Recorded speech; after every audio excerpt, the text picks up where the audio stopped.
नमस्कार and welcome you all to study IQ. मैं हूं प्रशांत धवन। नाउ यहाँ पे आप लोग देख पाएंगे लिखा है कि इंडिया ने रिसेंटली एक न्यूक्लियर कार्गो रोका है जो चाइना से जा रहा था पाकिस्तान की तरफ। और हाँ बिल्कुल, ये एक बहुत ज़्यादा चिंताजनक डेवलपमेंट है कि एक शिप ये चाइना से निकली और ये जा रही थी पाकिस्तान की तरफ। और इंडिया में जो हमारी इंटेलिजेंस एजेंसीज हैं रॉ आईबी, इनको कहीं से इनपुट मिले, इनको जानकारी मिली कि इस कार्गो में कुछ ऐसा इक्विपमेंट है जो आप डुअल यूज़ में कर सकते हो अप्लाई, मतलब कि उसे आप सिविलियन पर्पस के लिए भी इस्तेमाल कर सकते हो, मगर साथ ही साथ एक कंट्री का जो न्यूक्लियर वेपन प्रोग्राम है उसमें भी इस इक्विपमेंट को आप यूज कर सकते हो। तो ऑब्वियसली इंडिया की जो इंटेलिजेंस एजेंसीज हैं ये हरकत में आ गई। डीआरडीओ की जो टीम है इसे भी बुलाया गया और मैं इमेजिन कर सकता हूँ जो सिक्योरिटी इनपुट यहाँ पे आया होगा बहुत ज़्यादा प्रॉपर डिटेल्ड होगा, तभी डीआरडीओ की जो टीम है उनको अलग से यहाँ पे लाया गया कि आप भी चेक करिए कि जो यहाँ पे कंसाइनमेंट है ये क्या पाकिस्तान के न्यूक्लियर प्रोग्राम को हेल्प करने में काम आएगा। दिस इज़ वेरी स्केरी कि चाइना इस टाइप का इक्विपमेंट ओपनली पाकिस्तान को भेज रहा है। अब यहाँ पे ऑब्वियसली आपका क्वेश्चन आएगा कि ये जो इंटेलिजेंस इनपुट है, ये जानकारी है कि मिलिट्री ग्रेड आइटम्स चाइना से भेजी जा रही है पाकिस्तान की तरफ। देखिए यहाँ पर मैं कहूँगा कि पॉसिबिलिटी है कि इसकी जानकारी हमको यूएस या फिर यूरोप की तरफ से भी आई हो। अभी उसका जो रीज़न है वो मैं आपको बताऊँगा, मगर सबसे पहले जान लीजिए कि ये शिप कौन सी थी और यहाँ पर जो इक्विपमेंट मिला है वो कौन सा है, उसका दो तरीके से इस्तेमाल कैसे किया जा सकता है। यहाँ पर आप देख पाएंगे जो शिप का नाम है ये है CMACGM अटेला। एक बड़ी इंटरेस्टिंग बात बताऊँ आपको, कभी अटेला के बारे में गूगल करिएगा। एक खूंखार इन्वेडर था अटेला, अटेला द हन। तो एक मैं कहूँगा अजीब सा कोइंसिडेंस है कि अटेला नाम की शिप में ये जो न्यूक्लियर कार्गो की बात की जा रही है ये भेजा जा रहा था। तो खैर ये शिप का नाम था अटेला। और जो मशीन यहाँ पर मिली है जिसको लेकर सबसे ज़्यादा चिंता है वो है एक CNC मशीन। CNC का मतलब है, यहाँ पर CNC की फुल फॉर्म है कंप्यूटर न्यूमेरिकल कंट्रोल मशीन। ये मशीन देखिए मैन्युफैक्चरिंग में काफ़ी जगह इस्तेमाल होती है। आपको अगर मान लो बिल्कुल प्रिसिशन से कट करनी है कोई चीज़, आपको पार्ट्स मैन्युफैक्चर करने हैं, आपको वेस्ट रिड्यूस करना है, ह्यूमन एरर का जो रिस्क है एलिमिनेट करना है, तो आप CNC मशीन का यूज़ कर सकते हैं। यहाँ पे सॉफ्टवेयर के ज़रिए आप कमांड दे देंगे और ये मशीन प्रॉपरली जो भी आप मैन्युफैक्चर करना चाहते हैं उसमें आपका हेल्प करेगी। और वैसे इसे सिविलियन पर्पस के लिए आप यूज़ कर सकते हैं, but recently CNC machine Wassenaar arrangement के अंडर इंटरनेशनल कंट्रोल रिजीम के अंडर आ गई थी। मतलब कि ये एक ऐसी आइटम डिक्लेयर कर दी जा चुकी थी जिसे एक न्यूक्लियर वेपन प्रोग्राम में भी आप यूज़ कर सकते हैं। और ये कब हुआ? ये तब हुआ जब नॉर्थ कोरिया ने हाल ही में अपने न्यूक्लियर प्रोग्राम को आगे बढ़ाने के लिए एक CNC मशीन का इस्तेमाल किया था। तब से CNC मशीन जब भी किसी कार्गो में भेजी जाती है किसी और कंट्री की तरफ, सबके कान खड़े हो जाते हैं कि अचानक से CNC मशीन का क्या उपयोग आ गया होगा। पाकिस्तान में मैं आपको बता दूं कोई मैन्युफैक्चरिंग इंडस्ट्री उस लेवल की नहीं है कि इन्हें एक CNC मशीन की आवश्यकता हो। कोई अगेन कोई देखो रातों रात कोई एक इंडस्ट्री खड़ी करना चाहे वगैरह, उसका कोई 1% चांस हो, उसके बारे में मैं कुछ कह नहीं सकता।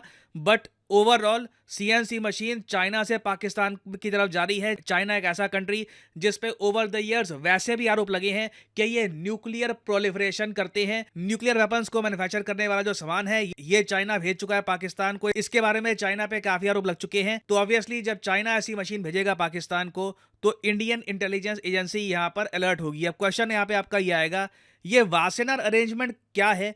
और चाइना भी वासेनार अरेंजमेंट का मेंबर होगा ना, तो चाइना ऐसा कैसे कर सकता है कि इस टाइप की मशीन भेज रहा है पाकिस्तान को? देखो पहली बात, चाइना वासेनार अरेंजमेंट का मेंबर। वासेनार अरेंजमेंट वैसे है क्या, ये मैं आपको बता देता हूँ। नाउ वासेनार अरेंजमेंट ये शुरू हुआ था 1996 में। ये एक ग्रुप है, इंटरनेशनल ग्रुप है, और इनका मेन काम ये है कि ध्यान रखना कि न्यूक्लियर वेपन बनाने के लिए जो डुअल यूज वाली आइटम है वो गलत देश के हाथ में ना चली जाए। तो एक्सपोर्ट इंपोर्ट उस पर खास नजर रखता है वासेनार अरेंजमेंट। इंटरेस्टिंग बात देखिए, वासेनार अरेंजमेंट का मेंबर ना चाइना है ना पाकिस्तान है। मोस्ट रिसेंटली आपको याद होगा जब इंडिया ने कॉमकासा बैका लेमुआ जैसे जो एग्रीमेंट है साइन किए यूएसए के साथ, उसी दौरान 2017 के आसपास इंडिया को 42nd मेंबर बनाया गया था वासेनार अरेंजमेंट का। और आप इमेजिन कर सकते हैं कि ये ऐसा नहीं है कि ग्रुप बना दिया सब लोग अलग अलग काम कर रहे हैं। वासेनार अरेंजमेंट के अंडर ही जो इंटेलिजेंस इनपुट है ये भी शेयर किया जाता है। कंट्रीज एक दूसरे को बताती हैं कि देखिए हमें न्यूज़ मिली है, खबर मिली है कि नॉर्थ कोरिया की तरफ एक कंसाइनमेंट जा रहा है, वहाँ पे एक ऐसा इक्विपमेंट है जिसका इस्तेमाल हो सकता है न्यूक्लियर वेपन्स प्रोग्राम में, या फिर पाकिस्तान की तरफ कुछ कार्गो जा रहा है। तो वासेनार अरेंजमेंट का मेंशन यहाँ पे बार बार किया जा रहा है। कोई बड़ी बात नहीं है कि इंडिया को जो इंटेलिजेंस इनपुट यहाँ पर मिली है ये इंटरनेशनल सोर्सेज से मिली हो। नाउ ये इंटरनेशनल सोर्स कौन सा है? क्या ये रशिया है? क्योंकि रशिया भी वासेनार अरेंजमेंट का मेंबर है। क्या ये यूरोप है? क्या ये यूएस है? ये ऑब्वियसली हम 100% श्योरिटी के साथ नहीं कह सकते। अब एक क्वेश्चन यहाँ पे आपका ये भी आएगा कि क्या चाइना ये कंसाइनमेंट डायरेक्टली पाकिस्तान की मिलिट्री को भेज रहा था? तो देखो, ये जो आइटम्स हैं जब भी भेजी जाती हैं, कभी डायरेक्टली मिलिट्री को नहीं भेजी जाती। इनको भेजा जाता है किसी कंपनी के पास, फिर वो कंपनी अलाउ करती है मिलिट्री को कि आप इसको यूज़ कर सकते हैं। एटलीस्ट नॉर्थ कोरिया जैसे ही कंट्रीज़ के केस में हमने ये एग्जांपल देखा है। पाकिस्तान का केस अगर हम देखें तो एक कंपनी है पाकिस्तान में, कॉस्मोस इंजीनियरिंग, ये कंसल्टेंसी फर्म है। इनको ये जो इक्विपमेंट है पहुंचने वाला था 22,000 केजी से भी ज़्यादा का इसका वेट है इस इक्विपमेंट का। और इंडिया में देखिए, हम लोग इस पूरे इंसिडेंट को लाइटली नहीं ले सकते, क्योंकि इससे पहले आपको याद होगा मार्च 2022 में भी ना एक न्यूज़ सामने आई थी, जब इंडिया ने इंटरसेप्ट करी थी एक शिप जो चाइना से जा रही थी पाकिस्तान की तरफ, और उसमें भी थर्मो इलेक्ट्रिक इंस्ट्रूमेंट्स थे जो कहीं ना कहीं हाई ग्रेड मिलिट्री यूज में भी आप कर सकते हैं यूज। और अगर आप सोच रहे हैं कि ये सब ओपनली किया जा रहा है, इंटरनेशनल कम्युनिटी कुछ करती नहीं है, यूएसए के सैंक्शंस कहाँ गए? नहीं, देखिए ऐसा नहीं है, यूएस अपनी तरफ से सैंक्शंस इंपोज करता है, बट चाइना आज के समय इकोनॉमिकली इतना पावरफुल है, इतना इंडिपेंडेंट है आप कह सकते हैं, इनको फर्क पड़ता नहीं है। मुझे याद है कि अक्टूबर 2023 में ये न्यूज़ सामने आई थी कि यूएसए ने सैंक्शन इंपोज किए थे 3 चाइनीज़ कंपनियों पर, क्योंकि ये मिसाइल पार्ट सप्लाई कर रही थी टू पाकिस्तान। यहाँ पे आप देख पाएंगे वेस्टर्न न्यूज़ आउटलेट का ही आर्टिकल आपको मैं दिखा रहा हूँ। ना ये सैंक्शंस लगे, क्या चाइना ने कुछ बड़ा रिएक्शन दिया, इनकी कंपनीज को कुछ फर्क पड़ा? नहीं, क्योंकि ये सैंक्शंस देखिए प्राइमरली इन चाइनीज कंपनीज को रोकते हैं यूरोप में या फिर यूएस में एक्सपोर्ट करने के लिए, और ये कंपनीज वैसे भी यूएस यूरोप के साथ कुछ बिजनेस करती नहीं है, तो it doesn't make any sense for them. तो मेरे हिसाब से अब टाइम आ चुका है कि जो न्यूक्लियर प्रोलिफरेशन की जाती है, कोई भी देश अगर वो करते हुए पकड़ा जाए तो दंड बहुत ज़्यादा कड़े होने चाहिए। बट अगेन मैं ये बोल रहा हूँ, बोलना काफ़ी इजी है, मगर जो पॉलिसी मेकर्स हैं वो भी सर खुजाएंगे कि चाइना को दंडित करे भी तो कैसे करे।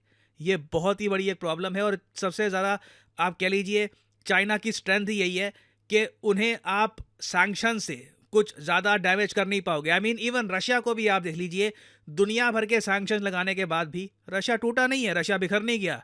उन लोगों ने काफ़ी हद तक लूप होल्स निकाल लिए हैं, और रशिया काफ़ी हद तक प्रोग्रेस भी कर रहा है। तो this is a huge concern in front of India, और कहीं ना कहीं इसका एक लॉन्ग टर्म सोल्यूशन निकालना बहुत ही इंपॉर्टेंट है। तो अभी देखिए इस टॉपिक से रिलेटेड काफ़ी डेवलपमेंट्स आएंगी, कुछ मेजर न्यूज़ सामने आती है, तो मैं आपके लिए एक अपडेटेड वीडियो बाद में ले आऊँगा। This is the end of the video. Thank you for listening, and as I always say, may the gods watch over you.